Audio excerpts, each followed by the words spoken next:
મારી માયા મૂડી અને સુખ સંપત્તિ તો મુરલીધરના ચરણોમાં છે. ભલા થઈને મારા ભગવાન મને લઈ લેવા દો.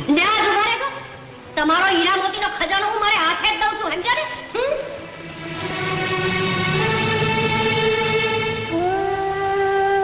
મોટા ભાઈ, તમને છોડીને જવાનું મન થતું નથી. પણ શું કરું? આ ઘરના અન્ન જળ પૂરા થયા છે.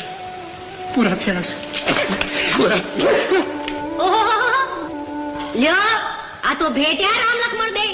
એ ભગતરાજ, બહુ થયું હવે. આવો આમ અને લ્યો તમારા દ્વારકાધીશ. લ્યો અને હવે